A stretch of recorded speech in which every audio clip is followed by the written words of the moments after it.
तो नमस्कार दोस्तों, कैसे हैं आप सब। चलिए स्टार्ट करते हैं। बहुत लंबा नहीं खींचेंगे क्योंकि बहुत कम चीज़ें हैं, जल्दी जल्दी ख़त्म करते हैं। तो देखिए, जो कंप्यूटर का डिजिटल लॉजिक डिज़ाइन का हार्डवेयर होता है वो कैसे बनता है। सबसे पहले शुरुआत होती है इलेक्ट्रॉन से, फिर आते हैं प्रोटॉन, फिर आते हैं न्यूट्रॉन। ठीक है, इनके बारे में सुना होगा आपने। ये बिल्डिंग ब्लॉक्स हैं अपने पूरे ब्रह्मांड के। वैसे तो अब इन पार्टिकल्स से भी छोटे छोटे पार्टिकल्स डिस्कवर कर लिए गए हैं, बट फिर अभी इस लेक्चर के पर्पज से समझते हैं कि ये हैं ब्रह्मांड के सबसे छोटे इनडिविजिबल कण। तो प्रोटॉन ऐसे गुट बना लेते हैं खूब सारा, और जितने नंबर ऑफ प्रोटॉन्स होते हैं एक एटम के अंदर, उसको हम बोल देते हैं एटॉमिक नंबर। ठीक है, उस एटम के बाहर उतने ही नंबर ऑफ इलेक्ट्रॉन्स परिक्रमा करते रहते हैं, सन ऐसे, सन सन सन सन ऐसे परिक्रमा करते रहते हैं। ठीक है, अब एक ये जो प्रोटॉन्स का गुट है उसके साथ एक गुट होता है न्यूट्रॉन्स का भी, इन्हीं के साथ चिपका होता है। हो सकता है प्रोटॉन से ज्यादा हो, कम हो, या फिर बराबर। तो ये जो बीच में गुट होता है इसको हम बोल देते हैं न्यूक्लियस, और जो बाहर होते हैं वो इलेक्ट्रॉन्स होते हैं। और आपने केमिस्ट्री अगर पढ़ी है 12वीं क्लास की तो ठीक है, नहीं पढ़ी तो कोई बात नहीं, बस इतना बता देता हूँ कि अगर ये न्यूक्लियस है तो कुछ लेवल्स होते हैं, इन लेवल्स में या फिर ऑर्बिट्स में इलेक्ट्रॉन्स परिक्रमा करते हैं, और जब इससे ऊपर या नीचे जाते हैं लेवल्स में तो एनर्जी गेन या तो रिलीज करते हैं। ठीक है, इतनी सी बात है। अब ये जो कॉन्सेप्ट है इससे जन्म हुआ किस चीज का? इलेक्ट्रिसिटी का। और कुछ ऐसे एलिमेंट्स थे जो कि इलेक्ट्रिसिटी कंडक्ट करते थे, कुछ थे जो नहीं करते थे। पर कुछ ऐसे एलिमेंट्स थे जिनकी कुछ ऐसी प्रॉपर्टीज थी जिससे कि हुआ क्या कि किसी स्टेट में तो वो करते थे, किसी स्टेट में नहीं करते थे। ये जादुई एलिमेंट्स कौन से थे? वो एलिमेंट्स जिनका जिनका वैलेंस नंबर 4 होता है। अब ये थोड़ा बेसिक केमिस्ट्री आ गई, 7वीं क्लास की है तो ये तो पता होनी चाहिए, नहीं पता तो पढ़ कर। मतलब कि ना तो इधर के ना तो इधर के 4 नेगेटिव इलेक्ट्रॉन ले लेंगे तो नेगेटिव आयन बन जाएगा, 4 पॉजिटिव, या फिर 4 इलेक्ट्रॉन खो देंगे तो पॉजिटिव आयन बन जाएगा इनका। अब ये एलिमेंट्स थे जैसे कि सिलिकॉन और भी काफी सारे थे, जर्मेनियम। तो हुआ क्या, देखा गया कि इनकी इलेक्ट्रिकल प्रॉपर्टीज थोड़ी अजीब सी हैं। फिर लोगों ने दिमाग लगाया, लोगों ने कहा कि अगर इन्हें कंडक्टिव बनाना है तो इसमें थोड़ा सा अल्युमिनियम मिला देते हैं, कंडक्टिव हो जाएगा। फिर देखा गया कि अब अरे फास्फोरस मिलाने से भी कंडक्टिव हो रहा है। तो कुछ ऐसा ऐसा इनके साथ एक्सपेरिमेंट हुआ, तब इजाद हुई डायोड की। डायोड कुछ नहीं होता था, ये होगा अल्युमिनियम की मिलावट किया हुआ सिलिकॉन, और इधर होगा फास्फोरस से मिलावट किया हुआ सिलिकॉन। और जब इस पे हम करंट देंगे तो ये कंडक्ट नहीं करेगा कुछ पर्टिकुलर अमाउंट ऑफ टाइम तक, और जब उल्टा देंगे तो करेगा। पर सीधे देने में भी एक सर्टेन वोल्टेज होता है, उस वोल्टेज के पॉइंट के बाद से धाड़ से एकदम से करंट कंडक्ट करने लगता है। डायोड के बारे में आपने अगर नहीं पढ़ा तो कोई बात नहीं, ये थोड़ा एडवांस लेवल आ जाता है। एडवांस का 12वीं का ही लेवल है।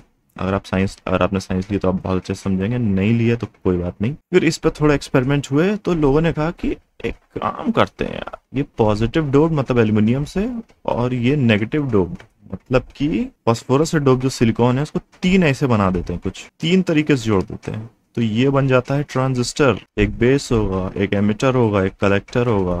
तो कुछ ऐसा सा बना देते हैं। इसमें क्या होगा कि अगर certain amounts of currents in तीनों जगह पे दिए जाएं तो ये इलेक्ट्रिसिटी कंडक्ट करने लगेगा, नहीं तो नहीं करेगा। इससे लोगों को आइडिया आया कि यार इलेक्ट्रिसिटी कंडक्ट करना मतलब कि एक ऐसी स्टेट जब कंडक्ट नहीं हो रहा है, कुछ नहीं हो रहा है, कोई करंट नहीं, उसको 0 बोल देंगे, और जब कंडक्ट हो रहा है तो उसको 1 बोल देंगे, है ना। फिर लोगों ने सोचा अरे ये तो 2 बाइनरी स्टेट्स हो गई। अब आते हैं प्रोपोजिशन लॉजिक पे। अगर हम कंप्यूटर हार्डवेयर पढ़ने जा रहे हैं तो प्रोपोजिशन लॉजिक पता होना चाहिए क्या होता है, नहीं पता तो पढ़ क्या हो। दूसरी चीज Boolean logic. Actually proposition logic से 90% मेल खाता है, लेकिन जॉर्ज बूलियन ने बनाया था, और बनाया था कंप्यूटिंग के लिए। मतलब कि कंप्यूटिंग, अगर आपको कंप्यूटर की परिभाषा पता है, इनपुट आता है, प्रोसेसिंग होती है, आउटपुट मिलता है, उस वजह से तो प्रोपोजिशन लॉजिक को उठा के जॉर्ज बूलियन ने बूलियन लॉजिक बनाया। अब लोगों ने सोचा कि यार देखो, ये जो ट्रांजिस्टर है, अगर हम बहुत सारे ट्रांजिस्टर्स लगा देते हैं यहाँ पे, ट्रांजिस्टर ट्रांजिस्टर ट्रांजिस्टर ट्रांजिस्टर, तो यार हमारे पास एक ऐसी सर्किटरी बन गई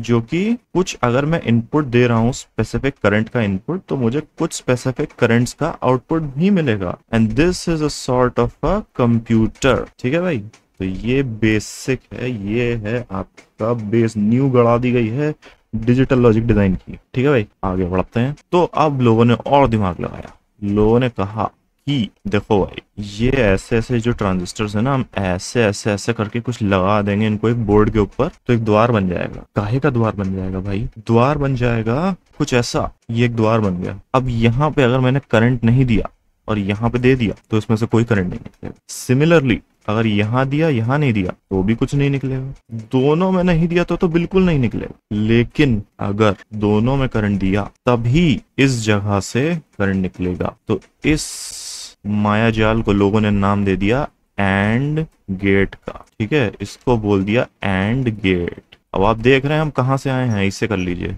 ये देखिए एटम्स, एटम्स में हमने खुरपेची कर दी, खुरपेची करके एलिमेंट्स को जोड़ दिया, डायोड बन गया। डायोड से हमने दिमाग लगाया कि इसमें ये हो सकता है, तो ट्रांजिस्टर बना। ट्रांजिस्टर पे बूलियन लॉजिक लगा के कुछ खुरपेची करके सर्किट बनाया, तो ये एंड गेट। तो ये था।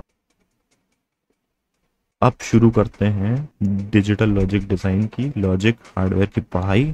अब इसमें लगेंगे सिर्फ 2 से 3 मिनट, क्योंकि बेस गढ़ा दिया गया। अब बस अभी इस समय मैं आपको सिर्फ गेट्स के बारे में बताऊंगा।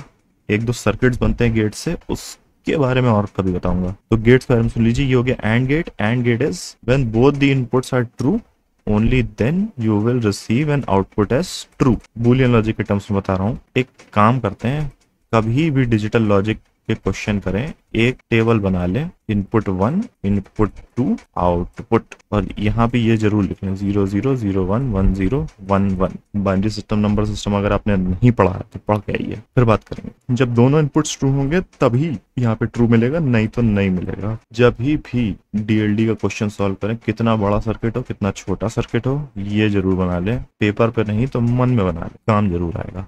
ठीक है, तो ये हो गया अपना एंड गेट। एक और गेट होता है, और गेट कुछ ऐसे बनता है। ये कहता है कि भाई ये एंड का आउटपुट है, यहाँ पे लिख देते हैं और का आउटपुट। ये कहता है कि सुनो भाई, अगर कोई भी एक इनपुट ट्रू हुआ, दिस और दिस, तो मैं आउटपुट में ट्रू दे दूंगा। तो ये 0 होगा। कोई भी एक इनपुट ट्रू हुआ तो मैं ट्रू दे दूंगा, दिस और गेट। और फिर एक गेट आता है नॉट गेट। इसका तो आप मतलब समझ ही गए होंगे कि अगर इनपुट ट्रू है तो बाहर ये फॉल्स देगा, बाहर फॉल्स है तो ट्रू देगा, खत्म। अब इनको मिक्स करके कुछ गेट बनते हैं। अगर इसके आगे मैं एक नॉट गेट लगा दूं तो ये सारा उल्टा हो जाएगा ना, 1 1 1 0 हो जाएगा। तो ये बन जाएगा एन एंड गेट, इसको बोलते हैं एंड गेट। और गेट के आगे अगर मैं ऐसी नॉट गेट लगा दूं, यूं लगा दूं, इसका मतलब नॉट गेट लग गया, तो ये सब उल्टा हो जाएगा। तो ये बन जाएगा एन और गेट, एन एंड एन और। एक गेट आता है उसको बोलते हैं एक्सऑर गेट। तो ये कुछ इस तरीके से बनता है एक्सऑर गेट। थोड़ा गड़बड़ हो गया, कुछ इस तरीके का एक्सऑर गेट होता है। इसका बोलना सिर्फ इतना ही है कि मुझे ऑड नंबर ऑफ इनपुट्स अगर ट्रू मिले तो ही मैं आउटपुट ट्रू दूंगा, नहीं तो नहीं दूंगा। दोनों even number of true outputs होंगे। 0 को इवन कंसिडर कर लीजिए, 1 मतलब ऑड। अगर ये ऑड होता तो यहाँ पे आउटपुट ट्रू आता। अगर दोनों मुझे ट्रू हैं तो फिर मुझे फॉल्स मिलेगा। ठीक, इतनी सी बात है। इसके आगे अभी आप नॉट गेट लगा देंगे तो जो भी रिजल्ट 0 1 1 0 आया होगा वो 1 0 0 1 हो जाएगा, ये एक्सनॉर हो जाएगा बस। तो ये हो गए आपके सारे गेट्स, एंड और नॉट, एक्सनॉर, एक्सऑर, एंड और। 7 तरीके के गेट हो गए। तो फिलहाल के लिए इतना ही। अगले लेसन में बात करेंगे कुछ थोड़ा सा कॉम्प्लेक्स सर्किट्स की, क्योंकि अब बेस गड़ा दिया गया है तो अब कॉम्प्लेक्स चीजों की बात करने में कोई समस्या नहीं होती। चलिए मिलते हैं, बाय बाय।